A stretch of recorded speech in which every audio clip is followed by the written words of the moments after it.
materi pertemuan sembilan nanti dimajukan jadi pekan depan gitu. Tapi itu nggak masuk UTS gitu ya. Jadi bahan UTS-nya tetap dari pertemuan 1 sampai pertemuan 7 gitu ya. Eh, Berarti kalau kita eh, cek lagi rencana perkuliahan di pekan 9 itu adalah presentasi R&D ya. Nah, presentasi R&D, jadi teman-teman kelompok yang apa akan presentasi R&D, penelitian pengembangan itu bersiap untuk eh, apa namanya, untuk apa presentasi di hari Jumat ya, di hari Jumat tanggal 2 Mei. Nah, tapi karena hari Jumat itu kan kalian ada ujian ya, jam 10. Kapsel itu jam 10 sampai jam 12 gitu. Nah, eh, apa namanya?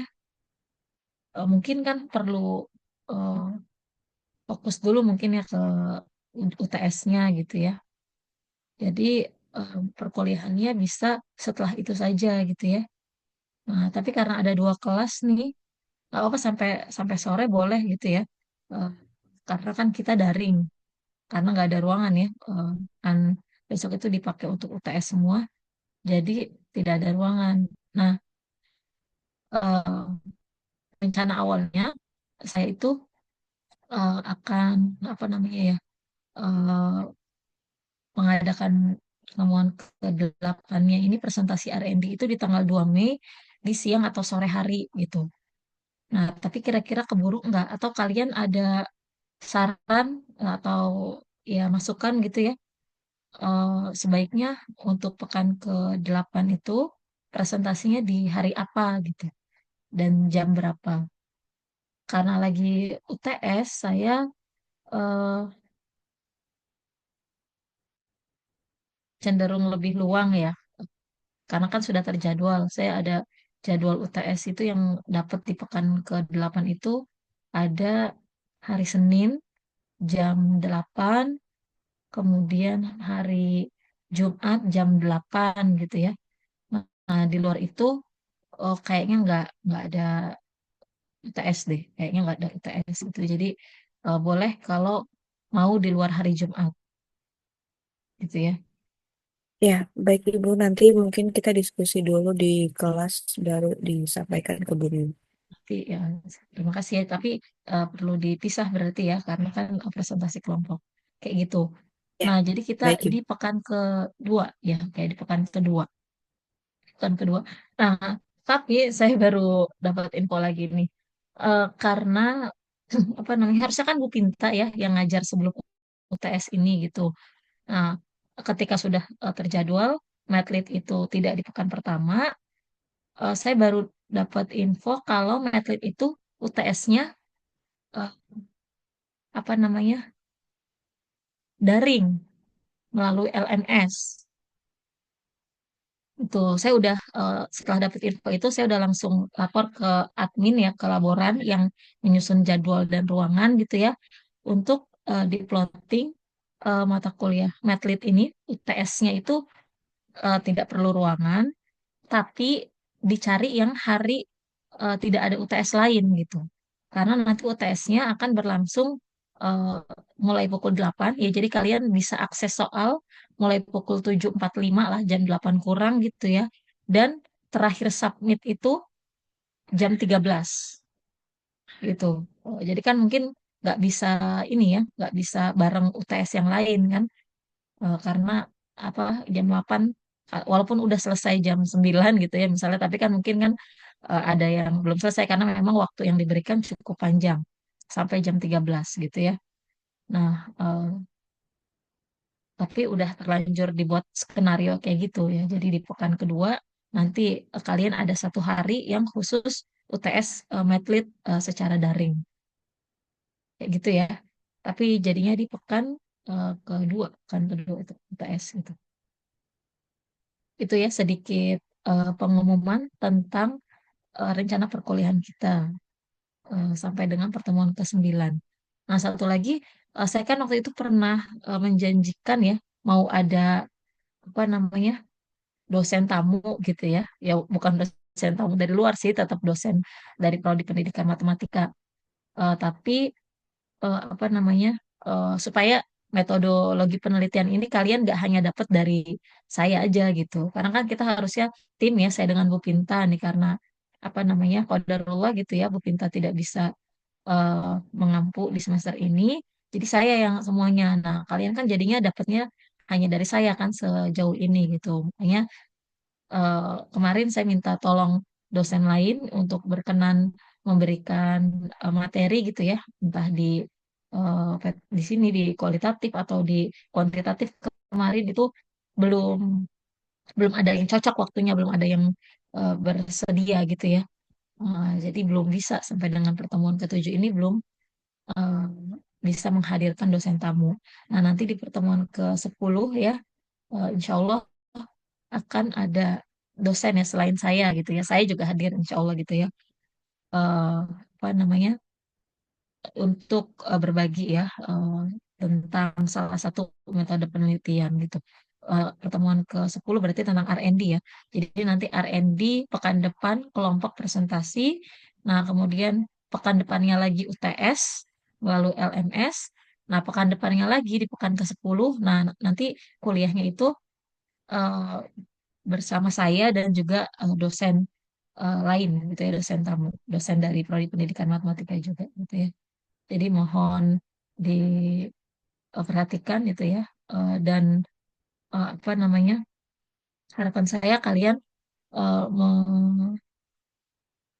menyiapkan pertanyaan gitu ya. Jadi nanti wajib nih harus ada pertanyaan masing-masing kelas, dua atau tiga pertanyaan gitu ya, supaya eh, lebih banyak yang bisa kita gali gitu ya, ilmu berkaitan dengan metodologi penelitian pendidikan gitu ya. Oke, mungkin itu dulu infonya. Sekarang kita lanjut ke materi ini ya. Saya share screen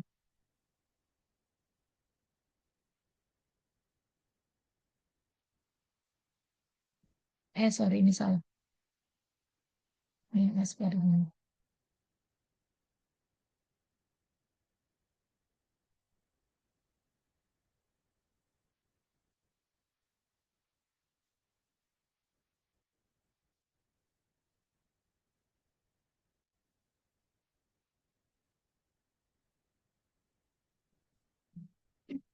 Oke, apakah bisa dilihat? Sudah terlihat ya? Udah Ibu, Oke. udah. Nah, eh, ini pekan lalu sudah ada presentasi terkait PTK ya dari kelompok 3 ya. Nah, ini hanya eh, mungkin beberapa diulang kembali dan ada apa, pendalaman ya berkaitan dengan jenis penelitian tersebut. Nah, seperti biasa ini formatnya kita coba mengacu pada format penulisan skripsi ya, pedomannya. Hmm, untuk bab satu sebetulnya nggak terlalu banyak perbedaan ya. Tetap ada eh, diawali latar belakang masalah ya. Diawali dengan paparan latar belakang masalah gitu. Nah, tapi karena ini adalah penelitian kualitatif yang pekan lalu sudah kita bahas gitu ya. Jadi masalahnya ini khusus, spesifik begitu ya. Jadi eh, apa namanya, bisa dimulai dari masalah yang ada pada guru gitu ya, yang berkaitan dengan pembelajaran di kelas yang diampunya gitu ya. Nah, sampai pada masalah siswa gitu. Jadi masalah itu kan bisa berasal dari guru ya, bisa berasal dari siswa. Sebenarnya kalau kita eh, mengacu pada teori pembelajaran ya, teori didaktis gitu ya. Jadi ada hubungan didaktis gitu antara guru, siswa dan juga materi gitu.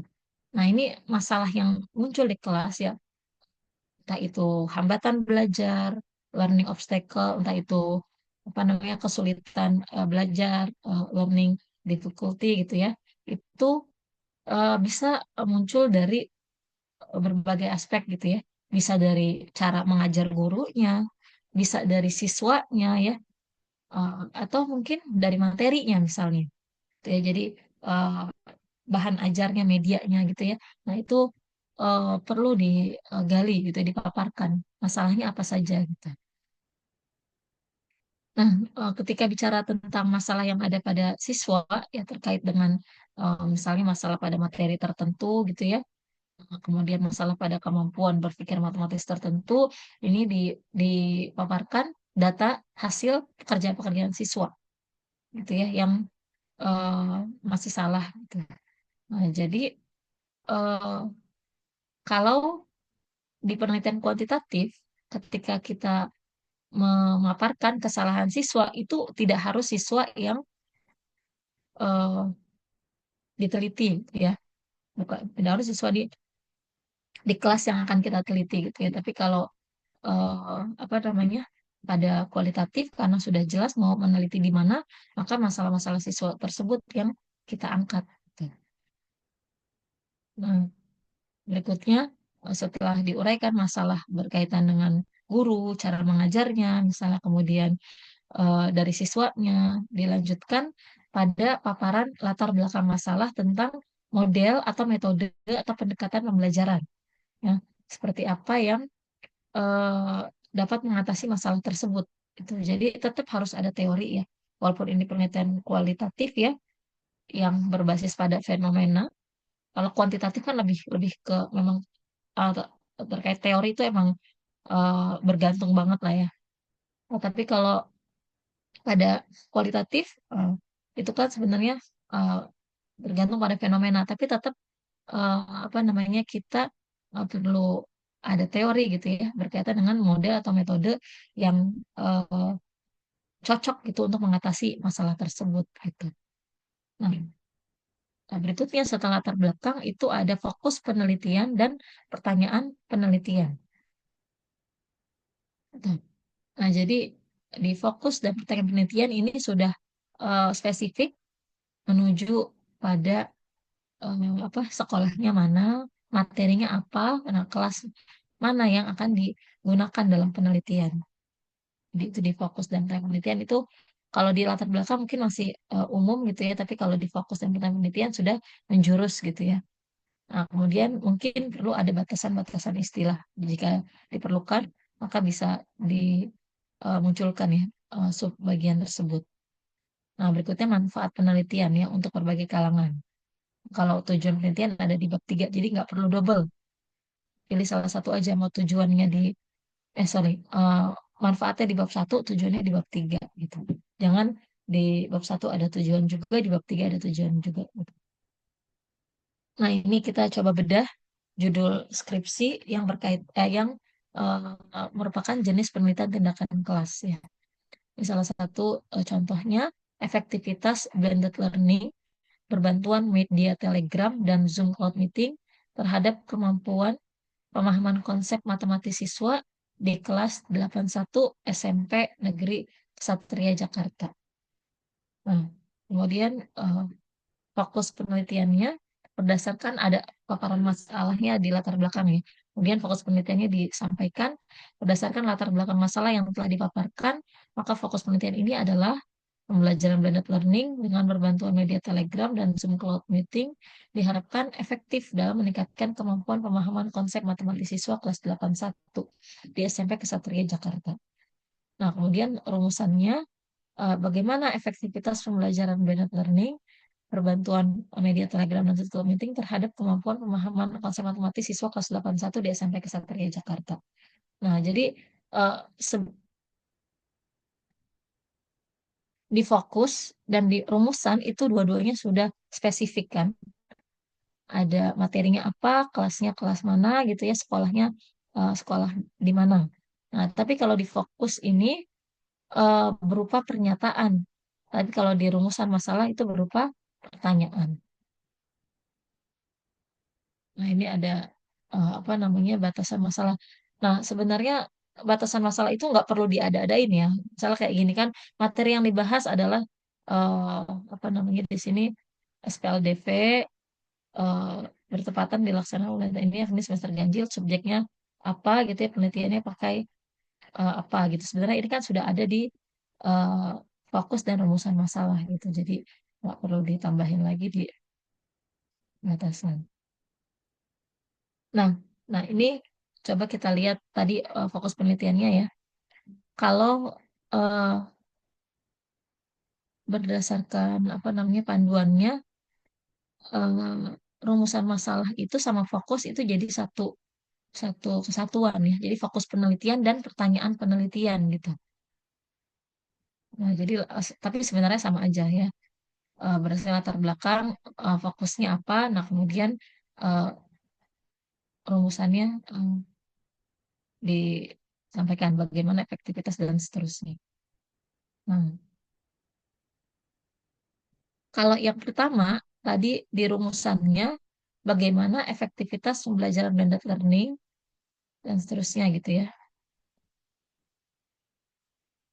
Nah, yang kedua kalau tadi revisinya yang pertama berkaitan dengan ininya ya, penulisannya disatukan.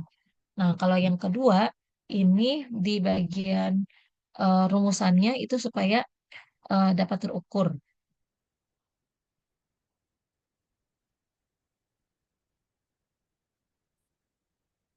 Coba kita bedakan yang sebelumnya ya. Bagaimana pembelajaran blended learning dengan berbantuan media Telegram dan Zoom Cloud Meeting dapat eh, meningkatkan pemahaman konsep. Jadi kalau di yang di sini ya, yang di setelah direvisi ini terukur. Apa yang mau diukur yaitu peningkatan kemampuan pemahaman konsep. Ya, kalau yang di rumusan pertama yang di awal ya, efektivitas itu belum eh, apa namanya ya, belum terukur gitu ya. Kan bagaimana efektivitas pembelajaran terhadap kemampuan pemahaman konsep. Nah, efektifnya itu seperti apa gitu. Jadi langsung di eh, apa namanya didetailkan ya bahwa efektivitas yang dimaksud adalah meningkatkan gitu ya. Jadi bagaimana langsung pembelajaran blended learning eh, dapat meningkatkan kemampuan pemahaman konsep gitu ya. Jadi kalau di pengaruh kemarin kalimat dari kata yang ada di rumusan masalah itu lebih kepada apakah gitu ya. Tapi kalau di penelitian tindakan kelas itu lebih condong pada penggunaan kata bagaimana gitu. Karena akan dideskripsikan kan pembelajarannya gitu. Nah, kemudian ini judul yang kedua, meningkatkan kemampuan representasi matematis melalui pendekatan kontekstual dengan pembelajaran problem posing pada materi sistem persamaan linear dua variabel di kelas 82 SMP Negeri 71 Jakarta. Nah, fokusnya di sini berdasarkan latar belakangnya sudah dijelaskan, maka fokusnya dibatasi pada upaya meningkatkan kemampuan representasi matematis siswa kelas 8 SMP Negeri 71 Jakarta gitu ya dengan pendekatan kontekstual melalui model pembelajaran problem posing pada pokok bahasan sistem persamaan linear dua variabel atau SPLDV. Nah, ini kenapa dicoret gitu ya? Karena biasanya singkatan ini kan sudah muncul di latar belakang ya.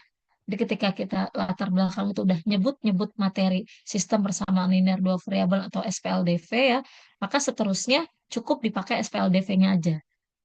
Gitu. Nah, nanti ketika bab 2 mau menyebut SPLDV lagi, dijelaskan dulu sistem persamaan linear dua variabel atau SPLDV. Jadi kepanjangan dari suatu singkatan itu harus disebut di awal bab ya. Jadi jangan sampai misalnya di bab satu udah ada nih sistem persamaan linear dua variabel atau SPLDV. Berarti kan ke bawahnya bisa langsung pakai SPLDV. Terus bab 2-nya juga langsung pakai SPLDV nggak bisa gitu ya. Jadi harus bab 2 itu disebut dulu panjangannya di awal bab ya. Kapan dia pertama kali muncul ya di bab 2 misalnya di teori yang pertama muncul SPLDV atau di mana gitu ya. Maka ke bawahnya nggak usah pakai eh, kepanjangan lagi, tinggal SPLDV-nya. Nah, kalau nanti di bab 3 mau memunculkan lagi SPLDV, maka di awal bab 3 bukan di bab 3 ya, maksudnya di bab 3 kapan pertama kali mau mau nyebut SPLDV itu dipanjangin dulu gitu. Kepanjangannya dituliskan dulu gitu. Di bab 2 juga kapan pertama kali SPLDV muncul itu kepanjangannya ditulis dulu ke depannya, ke berikutnya bab 2 udah misalnya yang penyebutan kedua ataupun ketiga ataupun keempat dari bab 2 cukup SPLDV-nya aja gitu.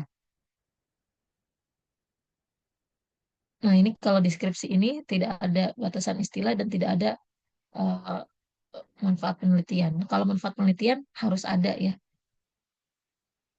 Nah, itu sedikit tentang bab 1 ya. Dari judul, latar belakang, kemudian fokus penelitian, rumusan masalah, batasan, dan juga manfaat penelitian. Jadi, perlu ada fokus penelitian ya sebelum masuk ke rumusan. Kalau dibedakan ya, kalau di kuantitatif kan adanya identifikasi masalah gitu ya. Tapi kalau di kualitatif itu apa namanya eh, sudah langsung ke fokus penelitian gitu, bukan lagi ngomongin identifikasi masalah karena di latar belakang itu sudah jelas dipaparkan masalahnya secara spesifik gitu ya. Nah, kemudian untuk bab 2-nya kajian pustaka itu semua variabel yang ada dalam judul harus dipaparkan dengan teori-teori terbaru ya. Termasuk di dalamnya sedikit paparan tentang materi atau pokok bahasan yang digunakan. Jadi misalnya di judul itu ada apa tadi ya? Ada eh, variabel apa? Ada metodenya atau model pembelajarannya. Kemudian ada mm, kemampuan matematisnya itu dipaparkan ya dalam bab 2. Termasuk apa materinya. Walaupun kadang-kadang materi itu nggak dituliskan di judul, tapi di bab 2 harus dibahas gitu ya. Jadi kan ketika walaupun di judul nggak ada materinya, di latar belakang kan, sorry di bab 1 kan memang sudah disebut ya materi apa yang akan digunakan gitu dalam penelitian. Nah, maka di bab 2-nya walaupun nggak muncul di judul, tetap harus dipaparkan, dibahas tuh materi atau pokok bahasan yang digunakan.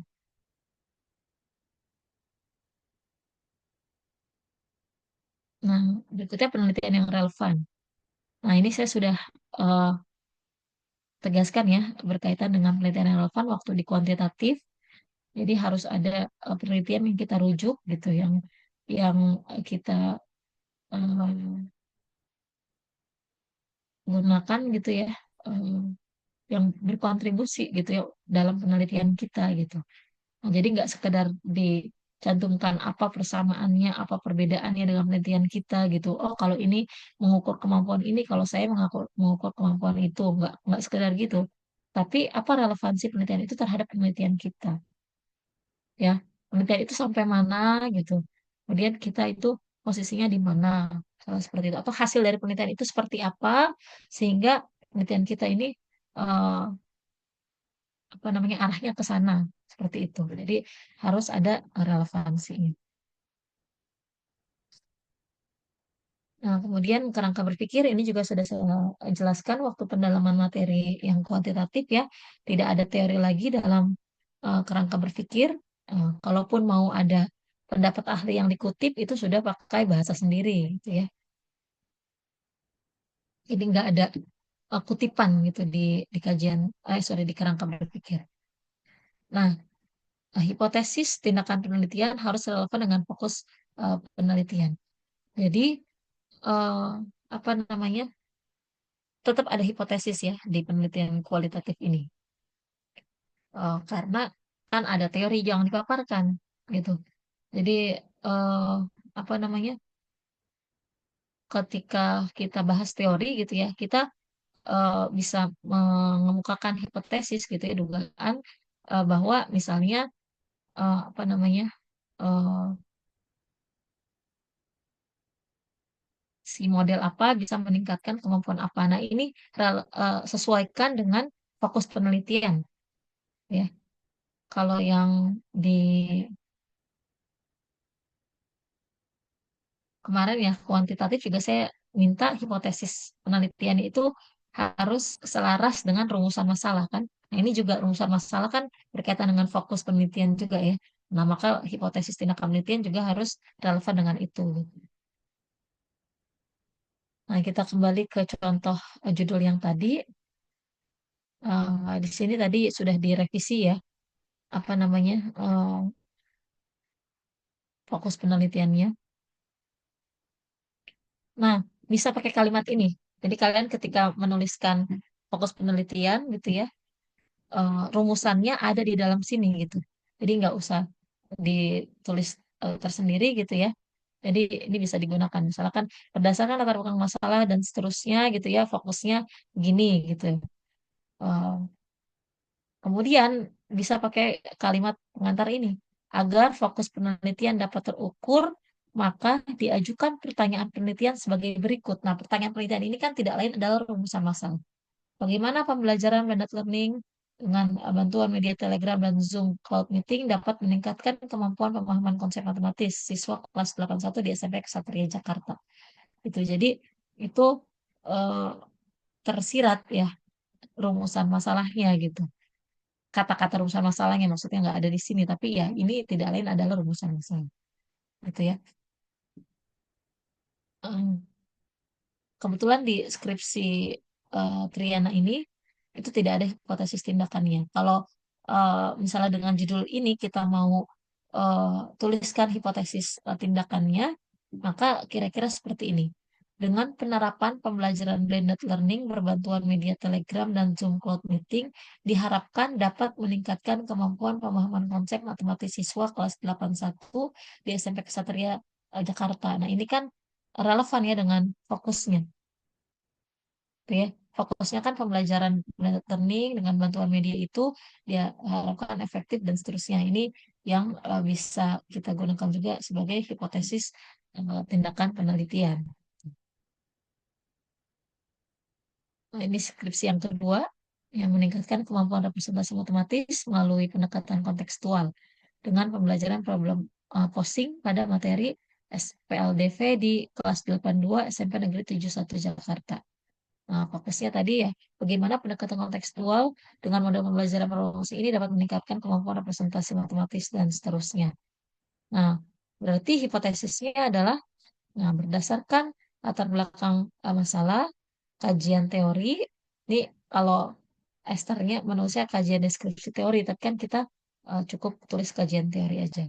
Kemudian penelitian yang relevan dan kerangka berpikir yang telah diuraikan, maka dapat dikemukakan hipotesis penelitian tindakan dan penelitian ini adalah penerapan model pembelajaran problem posing dengan pendekatan kontekstual diharapkan mampu meningkatkan kemampuan representasi matematis siswa kelas 82 SMP Negeri 71 Jakarta. Ini juga relevan dengan fokus penelitiannya. Nah, di bab 3 itu tadi bab 2 yang penting hipotesis ya. Kalau kajian teorinya tentu kalian sudah apa namanya sering ya eh, di seminar matematika ya seminar yang saat ini sedang diambil itu kan juga apa fokus ke sana kan fokus ke membuat apa namanya analisis artikel jurnal dan seterusnya ya analisis teori-teori. Karena eh, biasanya kalau seminar matematika itu tagihan akhirnya itu membuat artikel ya untuk disubmit ke jurnal atau dan diseminarkan gitu. Jadi eh, untuk teori tentu sudah eh, apa namanya bisa diakomodir oleh mata kuliah tersebut ya. Nah, untuk di mata kuliah materi pendidikan ini eh, lebih fokus ke hal-hal yang apa namanya yang mungkin sering jadi kesalahan gitu dalam penyusunan proposal apa namanya baik misalnya penulisannya atau eh, tidak sesuai misalnya dengan jenis penelitian ya, dan seterusnya.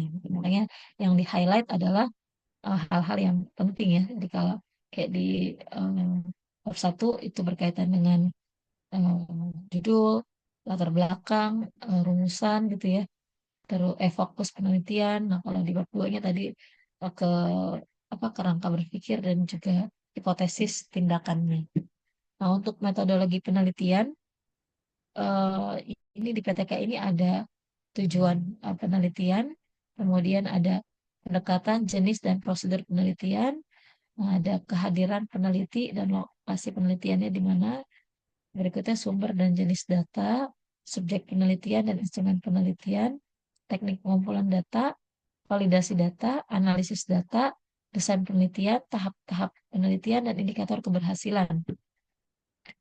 Nah, indikator keberhasilan ini yang lalu juga saya uh, apa namanya pernah bahas ya waktu presentasi kelompok 3 gitu ya.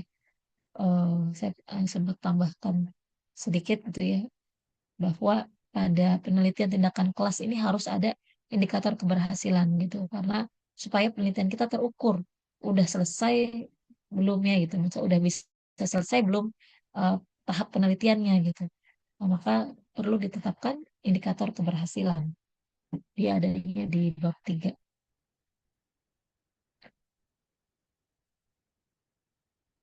Nah, eh,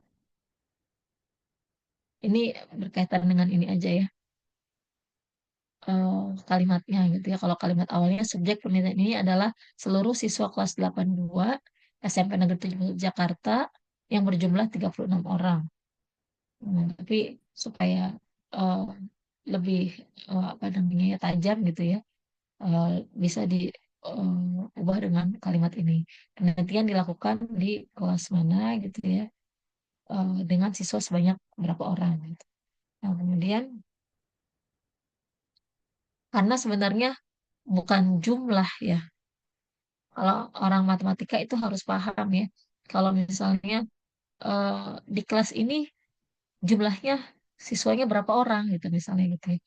Kalau tidak berasal dari proses menjumlahkan, maka nggak perlu kata jumlah, tapi banyaknya berapa orang. Karena kita bisa cacahkan ya, kita bisa hitung satu 2 3 misalnya sampai 30 gitu, nggak dijumlahkan gitu.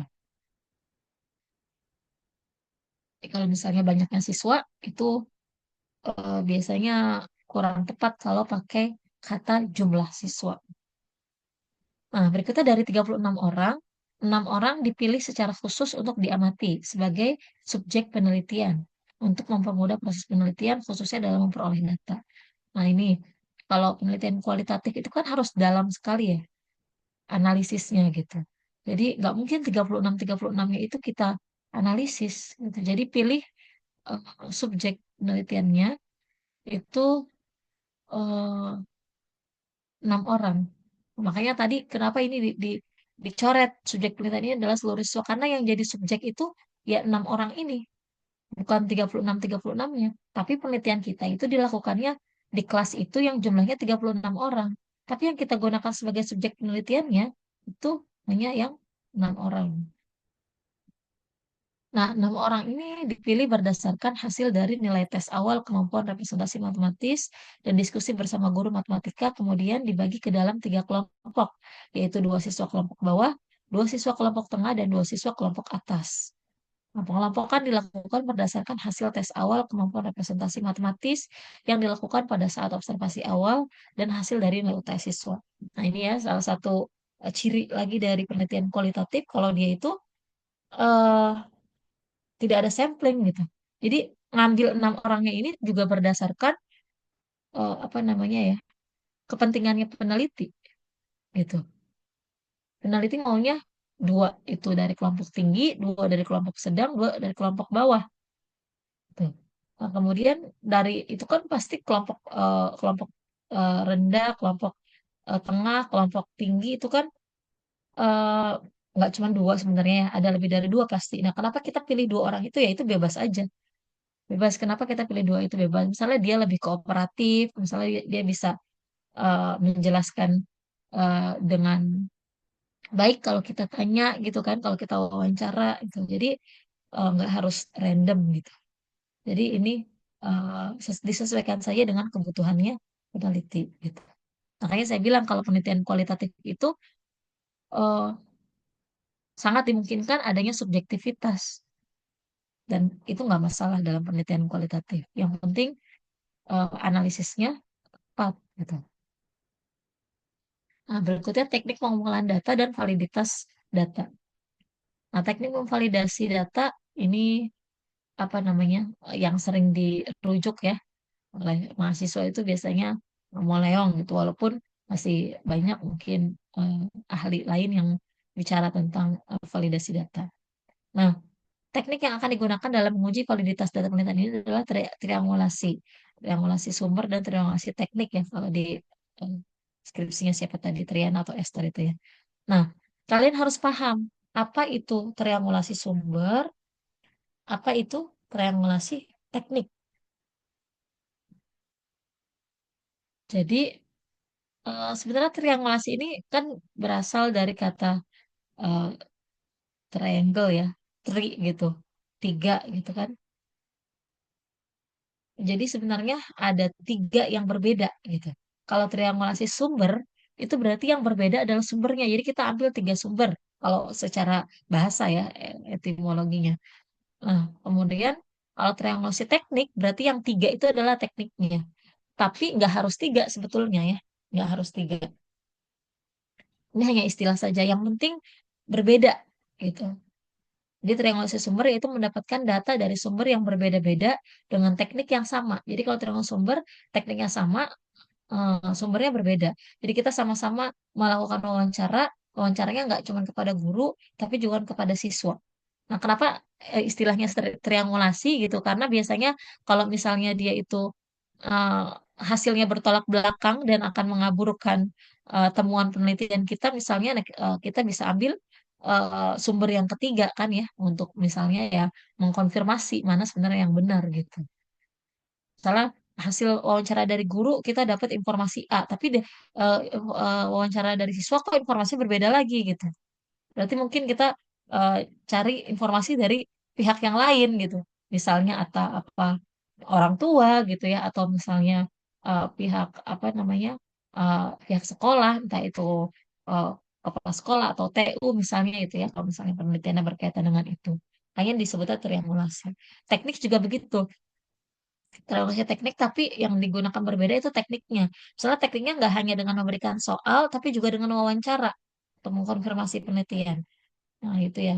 Sebenarnya dua juga nggak masalah gitu kan. Cuman kadang-kadang kalau misalnya dua teknik itu misalnya bertolak belakang, nah berarti kan perlu ada teknik ketiga kan yang eh, bisa menguatkan gitu atau melemahkan salah satunya gitu. Misalnya teknik yang ketiganya, oh dari hasil catatan lapangan, dari hasil observasi, dia ternyata nyontek tuh gitu kan. Makanya dia hasilnya seperti ini kayak gitu. Gitu ya. Jadi sebenarnya bukan bukan tiganya yang penting gitu ya, tapi konsep berbedanya. Kalau triangulasi sumber itu sumbernya berbeda-beda dari dengan teknik yang sama, kalau triangulasi teknik itu tekniknya berbeda-beda, sumbernya sama. Dari siswa itu kita eh, lakukan pengumpulan datanya dengan memberikan tes, dengan wawancara gitu, dengan observasi pengamatan selama proses pembelajaran. Itu ya yang disebut triangulasi. Nah, ini adalah sesuatu yang harus dilakukan dalam penelitian kualitatif gitu ya untuk apa namanya eh, menjamin keabsahan data yang diperoleh. Nah, eh, kalau analisis data di kuantitatif kan setelah data dikumpulkan kemudian kita olah ya secara statistik kan ya. Bahkan sebelum perlakuan datanya diuji, kemudian dikasih perlakuan, setelah perlakuan diuji lagi, diuji prasyarat lah, diuji statistik ya gitu ya. Tapi kalau di data kualitatif, data setelah dikumpulkan itu kan data banyak banget ya. Kalian misalnya ngajar berapa? 8 pertemuan. 8 pertemuan. Satu pertemuannya aja misalnya 1,5 sampai 2 jam. Nah, terus orangnya ada banyak yang diamati. Nah, berarti kan datanya banyak banget. Nah, itu nggak semua data harus kita olah, nggak harus kita analisis, kita reduksi. Data mana yang sesuai untuk penelitian kita itu yang kita gunakan. Yang lainnya ya disisihkan gitu. Sisihkan, tidak digunakan. Tapi kalau suatu waktu kita butuh, oh ternyata kita ternyata butuh data yang tadi udah kita nggak pakai gitu ya. Nah, kan datanya ada kan, ya bisa kita ambil gitu. Nah, kemudian eh, jadi sebenarnya reduksi ini kan apa namanya? Secara kasarnya itu datanya dibuang ya nggak digunakan. Tapi kan jangan dibuang juga gitu ya. Kalau suatu waktu kita butuh data itu kan kita bisa panggil lagi datanya gitu. Jadi disisihkan dulu gitu. Nah, berikutnya setelah direduksi disajikan datanya ya eh, secara deskriptif. Kemudian juga mungkin kalau ada statistik eh, penyajian statistik ya juga statistiknya statistik deskriptif ya, misalnya rata-ratanya, apa modus atau eh, apa namanya data terbesar, data terkecilnya itu kan ada konsep statistika juga di situ, tapi tidak terlalu rumit. Berikutnya adalah menarikan kesimpulan, ya. Nah, nah, sebenarnya kalau secara garis besar ya, ini adalah tahapan dalam penelitian kualitatif. Yang pertama, tahap deskripsi. Jadi memasuki situasi sosial, tempat penelitiannya, subjek eh, penelitiannya gitu ya, aktivitasnya seperti apa. Nah, itu data yang kita peroleh kan banyak sekali kan, nggak beraturan, banyak gitu ya. Nah, ini di apa namanya diilustrasikan dengan yang seperti ini. Ini ada abjad di sini ngacak gitu ya. Terus ada simbol, ada karakter apa, ada angka dan seterusnya gitu ya. Banyak datanya dan belum eh, teratur, belum beraturan. Nah, kemudian tahap yang keduanya kita reduksi datanya, ya. Data mana yang akan kita gunakan. Jadi sudah kita fokus ke data-data yang tertentu gitu. Ini diilustrasikan, oh ini datanya seperti ini. Eh, Masih belum urut, tapi kita udah tahu mau ambil data yang mana aja gitu. Kan jadi lebih sedikit kan dari yang tahap sebelumnya. Nah, baru yang eh, ketiga kita seleksi, kita uraikan fokusnya gitu ya. Jadi dari yang di fokus itu kan apa namanya? Mungkin juga tidak semua digunakan ya. Jadi kita ambil yang benar-benar mendukung apa namanya berkaitan dengan penelitian kita gitu ya. Nah, setelah itu kita konstruksi maknanya, kita temukan hipotesisnya ya. Artinya eh, ini sudah dikonstruksi gitu ya, datanya udah jadi seperti ini gitu ilustrasinya. Jadi terurut gitu ya, sudah dikodifikasi kan ya, udah dikategorisasi kan, ini kategori angka, ini kategori abjad, kapital gitu ya, ini abjad yang apa hanya kapital di awal, yang lainnya huruf kecil gitu dan seterusnya gitu. Jadi ilustrasinya seperti ini gitu. Dan memang kalian ketika melakukan penelitian kualitatif itu akan terpapar dengan banyak sekali data gitu. Jadi harus cermat gitu, data mana yang memang benar-benar sesuai dengan fokus penelitian kita gitu. Nah, dari data-data tersebut mana yang eh, akhirnya bisa kita gunakan untuk mengkonstruksi ya, mengkonstruksi apa namanya makna gitu ya, kemudian menemukan hipotesisnya seperti itu. Nah, ini kalau secara ini ya dari apa namanya misalnya ada variabel-variabel ya yang diteliti itu sudah saling eh, terpaut gitu ya, sudah terkonstruksi dengan rapi gitu. Nah, jadi pada prinsipnya ya eh, penelitian kualitatif ini dia itu mengurai fenomena ya. Jadi dari fenomena yang masih kusut gitu kan, masalahnya banyak sekali gitu kan, dan random banget kan masalahnya gitu ya, masih kusut gitu fenomenanya kusut. Nah kemudian diurai sehingga jadi eh, lebih kelihatan gitu. Kita harus susurin dari mana dulu sih gitu. Itu ya kalau kayak benang kan kalau udah kusut gitu ya, sebenarnya bisa kan ya kalau mau diurai. Kalau benang mungkin agak sulit ya karena tipis gitu, tali lah gitu ya. Tali gitu ya kalau misalnya dia itu kusut. Nah, penelitian kualitatif ini akan membimbing kita untuk bisa mengurai fenomena tersebut gitu. Ini masalahnya apa sih sebenarnya kok bisa kayak gini? Kemampuan eh, matematis siswanya gitu.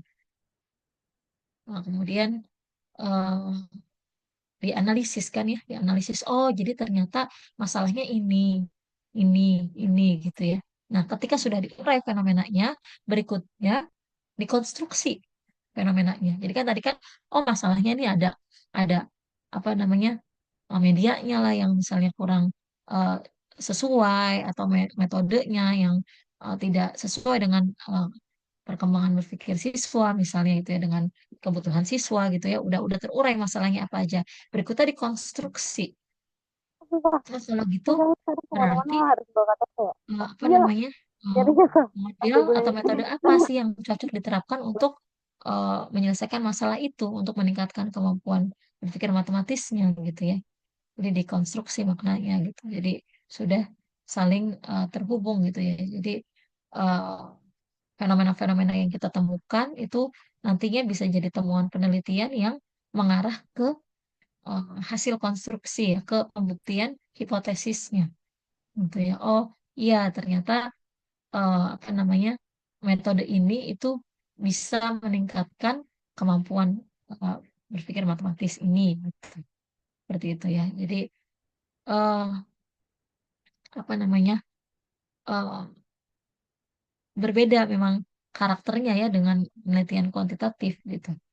Oh, jadi kalau biasanya memang kalau peneliti itu ya, kalau memang dia eh, fokus di bidang penelitian gitu ya, orang peneliti itu biasanya dia itu eh, terfokus penelitian itu banyak kan kuantitatifnya atau kualitatifnya. Walaupun kadang-kadang untuk memecahkan masalah kita nggak cukup dengan satu metode gitu. Oh, ternyata dengan udah kita lakukan dengan kuantitatif, ternyata belum selesai nih, masih ada yang bisa dilakukan gitu, sehingga dilanjutkan dengan kualitatif. Jadi mix method gitu. Atau sebaliknya, kita udah lakukan dengan kualitatif, tapi kita masih belum puas gitu, belum selesai nih, masih ada yang perlu digeneralisasi misalnya. Jadi setelah kualitatif kemudian dilanjutkan dengan kuantitatif. Seperti itu ya. Hmm. Tapi ada juga yang berpendapat kalau yang nggak bisa digabung karena udah beda paradigmanya. Penelitian kuantitatif ya kuantitatif, kualitatif ya kualitatif gitu. Nggak bisa artinya tuh dicampurnya tuh nggak bisa dalam satu waktu itu melakukan penelitian kualitatif sekaligus kuantitatif gitu. Jadi memang eh, apa namanya Creswell tuh ya John Creswell yang eh, apa pelopori tentang metode campuran mix method dalam penelitian itu juga eh, belum diterima sepenuhnya oleh para peneliti gitu kan. Walaupun sebenarnya kalau kita mau secara bijak ya kita bisa aja menerima itu yang nggak harus dicampurkan penelitian kualitatif dan kuantitatif tapi tadi bisa eh, seperti tadi misalnya kuantitatifnya sudah sampai tahap ini dilanjutkan dengan metode kuantitatif atau sebaliknya kayak gitu. Itu ya. Mungkin itu apa namanya yang perlu disampaikan berkaitan dengan penelitian tindakan kelas.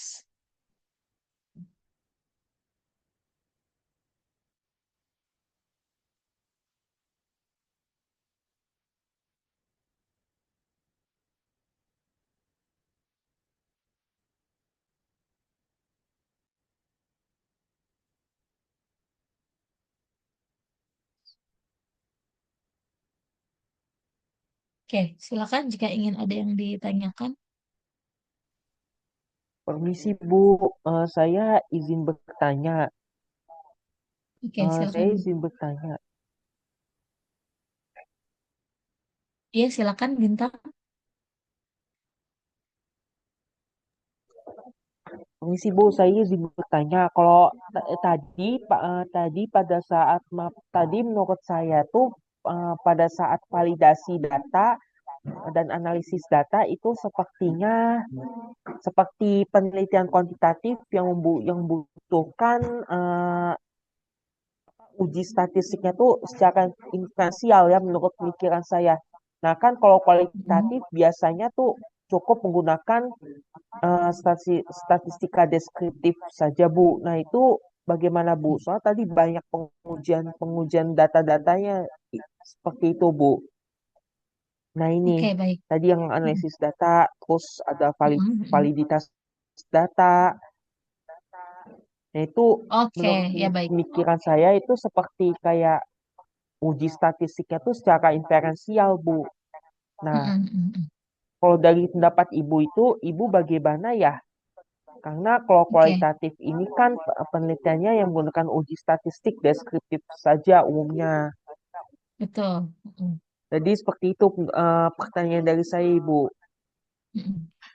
Ya, baik. Terima kasih Bintang Maksud pertanyaan pertanyaannya. saya, uji statistiknya seperti apa gitu dalam apa validasi dan analisis datanya. Uji Oke. statistiknya bagaimana? Kan banyak apa? Banyak kan ada desain desain penelitiannya. Bintang, Bintang. Iya, sudah jelas ibunya mau jawab Bintang. Baik, Oke. Iya, eh, ini ya berkaitan dengan metodologi penelitian bab 3 untuk penelitian kualitatif ya. Memang betul tidak ada uji statistik ya, Bintang ya. Jadi eh, apa yang dimaksud dengan validasi data dan analisis data di sini tidak melibatkan uji statistik ya. Tadi saya sudah tegaskan gitu ya, beda dengan eh, kuantitatif. Kalau kuantitatif itu ada uji prasyarat gitu ya. Kemudian setelah memenuhi syarat misalnya homogen dan normal, kemudian diuji statistik gitu dengan uji statistik tertentu, uji hipotesis ya, baik uji T, ANOVA dan seterusnya. Kalau di kualitatif nggak ada gitu, nggak ada ya. Jadi validasinya tadi ya secara deskriptif gitu ya. Jadi apa namanya? eh, Nah, ini ya. Jadi memvalidasinya dengan teknik misalnya triangulasi. Terus tadi ada tahapan yang data itu dikumpulkan, kemudian direduksi gitu ya. Kemudian disajikan. Nah, penyajiannya ini juga apa namanya? Ya tidak secara statistika rumit gitu, tapi hanya dengan statistika deskriptif aja. Misalnya yang kita butuhkan apa ya, tergantung apa yang kita butuhkan dalam penelitian ini. Misalnya kita butuh menampilkan rata-rata nilai rata-rata siswa ya, berarti ditampilkan rata-ratanya berapa gitu. Kita perlu menampilkan data terendah, nilai terendah siswa dan nilai tertingginya berarti itu ditampilkan. Tapi kan hanya deskriptif aja gitu kan. Hanya perlu mengukur rata-ratanya misalnya atau apa menyajikan data terendah dan data tertingginya dan seterusnya dan di luar itu ya apa namanya deskripsinya ya secara kata-kata gitu ya. Jadi temuan-temuan itu pembahasannya eh, mendalam gitu ya teman-teman penelitiannya gitu. Di penyajian datanya ya secara deskriptif atau statistik deskriptif itu gitu. Jadi memang tidak ada uji-uji eh, hipotesis gitu ya, ada uji hipotesis nih. Kayak gitu ya, Bintang dan yang lain. baik. Nah, tadi kalau tadi kan ada komponen desain data di metodologi penelitian. Nah, desain Oke. penelitiannya itu seperti apa, Ibu? Oh ya, Kalau di desain kualitatif, penelitian. karena Oke, ya jadi untuk sebentar, desain penelitian itu untuk kualitatif ya, terutama ya khususnya mungkin penelitian tindakan kelas. Semua penelitian, jenis penelitian apapun itu pasti ada desain penelitiannya, gitu ya. Yang kemarin dibahas oleh kelompok ya, ada yang mengikuti misalnya siklusnya ada 4 tahap ya kalau nggak salah ya, ada apa perencanaan, tindakan, observasi, refleksi itu ya. Kalau nggak salah ada ya empat empat tahap itu. Nah itu termasuk yang dinamakan desain penelitian gitu. Jadi ketika kita melakukan perencanaan, apa sih yang kita lakukan gitu. Kemudian ketika action, tindakan gitu, kita ngapain? Diceritain gitu ya, observasi, refleksi gitu ya. Itu apa yang dilakukan pada jenis itu. Jadi semuanya itu apa namanya ada eh, langkah-langkahnya kan ya penelitian mau dia kuantitatif, mau dia kualitatif, mau dia pengembangan, mau dia penelitian desain atau desain research itu kan pasti ada langkah-langkahnya. Nah itu yang dinamakan dengan desain penelitian gitu ya. Jadi misalnya pertama kita merencanakan ya. Nah dari perencanaan itu kita berikutnya melaksanakan. Jadi tetap bisa dibuat secara eh, geometris ya, maksudnya secara visual gitu ya. Jadi ada bagan-bagannya.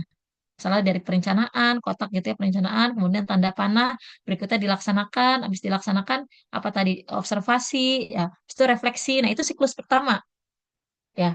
Berikutnya, dari situ lanjut ke siklus kedua. Ada perencanaan lagi gitu ya. Dari refleksi kan kita udah merefleksi di siklus pertama. Nah, hasil dari refleksi itu kan Berarti kita perlu merencanakan untuk siklus berikutnya apa nih, kekurangannya apa dari siklus pertama. Di siklus kedua kita merencanakan lagi. Dari rencana lagi itu kita terus melaksanakan kan berdasarkan rencana yang kedua itu. Nah, di, dilaksanakan, berikutnya diamati kan, diobservasi hasil pelaksanaan itu. Nah, berikutnya direfleksi lagi. Seperti itu dan seterusnya gitu ya. Sampai kapan siklus itu berhenti gitu, sampai siklus keberapa. Nah, jadi desain di sini maksudnya eh, langkah-langkah atau tahapan. Ya, kalau tahapan sih ada di sini ya. Jadi sebenarnya desain penelitian dan tahapan penelitian ini ya saling berkaitan gitu ya. Jadi kalau secara umum ya desain penelitiannya itu eh, terdiri dari 4 tahap tadi gitu ya. Nah, berikutnya di bagian tahapan penelitian ini dijelasin lagi, didetailkan lagi. Masing-masing tahapan itu kita akan melakukan apa gitu. Seperti itu Bintang. Bisa dipahami Bintang dan yang lain? Bisa Ibu. Nah, tapi yang saya bingung tuh sebenarnya beda desain penelitian yang di metodologi penelitian dan penelitian Hmm? nanti di apa penelitian research atau desain research nanti itu bagaimana Ibu? Kan ada metode penelitian secara desain ya, desain research namanya. Nah, jadi Oke, ya yang benar. yang buat bingung Oke, itu Bu betul. sebenarnya. Oh iya, ya saya paham. Ya, paham maksudnya. Kebingungannya di mana? Ya, beda ya. Jadi ini desain penelitian itu bukan desain research. Ya, kalau desain penelitian itu research design gitu. Setiap penelitian itu punya research design, punya desain penelitiannya. Kita kita sebagai peneliti udah tahu kita mau ngapain, udah tahu kita merencanakan kegiatan apa saja. Itu adalah desain penelitian. Tapi kalau research design itu apa namanya, penelitian memang khusus sih. Desain research itu lebih lebih spesifik ke penelitian eksak dalam pembelajaran biasanya gitu ya, termasuk pendidikan matematika. Kalau desain research itu penelitiannya itu menghasilkan sebuah desain pembelajaran gitu ya. Jadi kalau eh, kalian tahu ya, dulu pernah eh, apa namanya, ikut ini ya, praktisi mengajar ya, salah satu praktisi mengajar yang pernah datang ke prodi kita itu adalah kerjaannya itu adalah instructional designer gitu, seorang perancang pembelajaran gitu gitu ya. Jadi eh, desain research hasilnya itu nanti adalah sebuah desain pembelajaran gitu ya. Tapi kalau desain penelitian itu ya nggak ada kaitannya dengan desain research gitu ya. Desain penelitian itu artinya mau di penelitian metode apapun, si peneliti ini harus bisa menggambarkan apa yang dia akan lakukan dalam penelitian itu. Oh, dia mau merencanakan dulu, kemudian dia mau melaksanakan, setelah itu mau observasi, habis itu direfleksi. Nah, hasil dari refleksinya itu nanti berkaitan dengan rencana yang siklus berikutnya dan seterusnya. Nah, nanti di desain research pun ada research desainnya, paham nggak? Di penelitian desain research pun nanti ada desain penelitiannya di bab tiganya gitu. Bisa dipahami nggak? Jadi desain penelitian yang ada di sini itu berbeda dengan desain research. Ini bukan desain research. Ini kalau mau diinggriskan ini adalah research design gitu. Paham nggak Bintang? Paham Ibu. Oke. Terima kasih banyak. Ya, sama-sama. Ada lagi? Saya ingin bertanya, Ibu. Ya, silakan Septi. Mungkin ini tentang perbedaan kuantitatif sama kualitatif sih, Ibu. Jadi saya juga pernah baca katanya perbedaannya juga dari permasalahan yang mau diambil. Kalau Hmm. kuanti itu umum, khusus ya, Ibu. Kalau kuali itu permasalahan yang khusus. Itu maksudnya Ya, membedakan umum dan khususnya dari apanya ya, Ibu? oke. Iya, jadi eh, karena penelitian kuantitatif itu kita akan melakukan generalisasi, ya. Jadi masalah yang diangkat adalah masalah-masalah yang umum terjadi gitu, gitu ya. Jadi ini secara umum, misalnya siswa itu apa masalahnya. Nah, sehingga nanti yang kita lakukan itu walaupun hasilnya, sorry, kita eh, melakukan penelitiannya hanya di dua kelas ya, satunya eksperimen, satunya kontrol gitu ya, tapi hasilnya itu bisa kita generalisasi untuk eh, populasi, misalnya populasinya satu sekolah gitu, misalnya gitu ya. Tapi kalau di penelitian kualitatif, masalah yang kita kaji itu masalah yang spesifik di kelas tertentu gitu ya. Kemudian untuk di kelasnya udah tertentu satu aja kelasnya. Sehingga nanti hasil penelitiannya juga apa namanya eh, cocoknya gitu, bukan cocoknya ya, hasil penelitiannya juga itu menggambarkan kondisi kelas tersebut. Gitu. Jadi tidak bisa digeneralisasi ke yang lain gitu. Iya, Kayak gitu ya. saya paham, Bu. Terima kasih, Bu. Oke, ada lagi?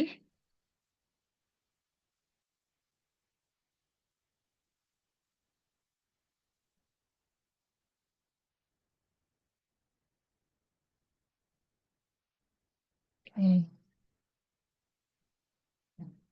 sebentar saya stop sharing ya.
Oke, silakan kalau masih ada yang ingin ditanyakan.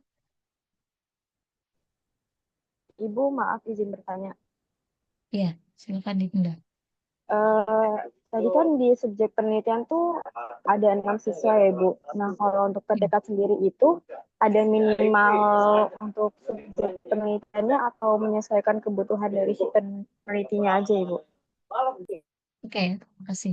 Ya, eh, tidak ada ketentuan ya, nggak ada ketentuan apa namanya berapa siswa yang harus kita jadikan subjek penelitian gitu ya dalam penelitian kualitatif gitu. Nah, tapi kalau misalnya kita ambil 6, kita harus punya alasan kenapa kita ambil 6, kayak gitu kan ya, kenapa kita ambil 6 gitu.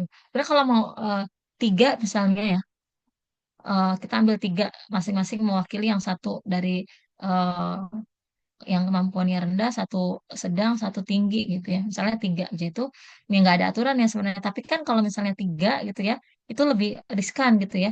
Kita nggak punya alternatif. Nanti ketika data yang kita olah itu hasilnya seperti ini, kita hanya jadi siswa tinggi hanya satu itu aja, gitu kan ya. Dari siswa rendah hanya satu itu aja, dari siswa yang sedang hanya satu itu aja. Tapi kalau masing-masing dari kelompok kita ambil 2, kan jadi ada pembanding gitu ya. Jadi nanti akan memperkaya pembahasan penelitian kita gitu. Atau kalau lebih banyak lagi Bu, misalnya dari ini 5 5 5 gitu ya. Tapi itu nanti terlalu banyak data yang diperoleh gitu ya. Kalau misalnya 15 aja Bu gitu. Eh, karena kita harus menganalisis secara dalam gitu ya.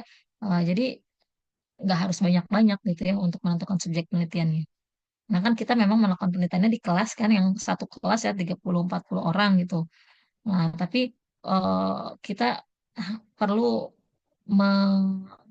mengerucutkan ya di subjek penelitiannya itu hanya beberapa orang eh, supaya nanti pembahasannya lebih terarah gitu kan. Nah itu yang akan kita bahas terus karena nanti kan ke-6 siswa itu misalnya kita pilih 6 ya, itu akan kita wawancara gitu. Nomor satu jawabannya apa? Itu kita tanya langkah-langkahnya seperti apa. Kenapa kamu jawabnya kayak gini? Kok nggak gini? misalnya kayak gitu ya. Itu yang digali dari subjek penelitian gitu. Jadi 6 itu dianggap yang paling pas lah. Artinya nggak satu banget gitu ya, tapi juga masih terjangkau gitu dari segi waktu, tenaga gitu ya, masih bisa dianalisis gitu. Kalau satu, eh, tapi memang eh, perlu ada representasi ya dari masing-masing kelompok siswa gitu. Artinya dari siswa yang kelompok sedang, kemampuannya sedang, kemampuannya tinggi, kemampuannya rendah itu perlu ada representasi gitu. Gitu ya, Dinda. Baik, Ibu. Terima kasih atas jawabannya.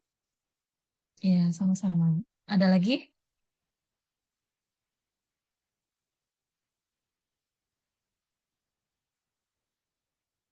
Baik, kalau belum ada, mungkin eh, kita bisa cukupkan ya perkuliahan hari ini. Ini sebentar. Kayaknya udah keluar jadwal yang hampir fix. Saya sambil cek dulu ya, kalian. Kok kita nggak diajarin cara triangulasi data ya? Gimana?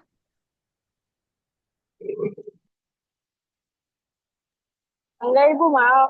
Tadi lupa di. Oh iya, baik.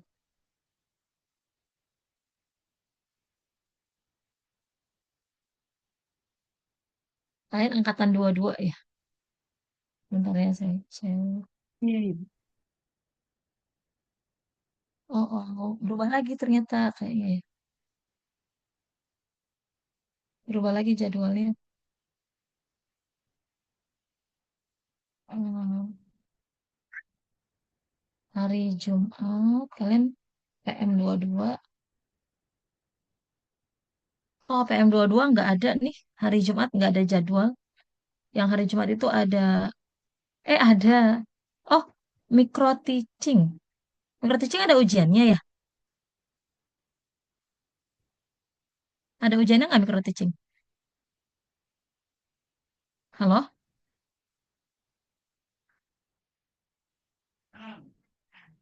Ada yang tahu infonya? Micro teaching ada ujian nggak?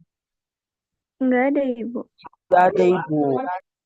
Oh, nggak ada ya. Di sini terjadwal micro teaching jam 1 gitu. Jadi kita aman ya kalau misalnya sesuai jadwal ya. Kelas A jam 10 ya kalau nggak salah hari Jumat ya. Sorry, nggak jadi. Nggak jadi ternyata ada ini.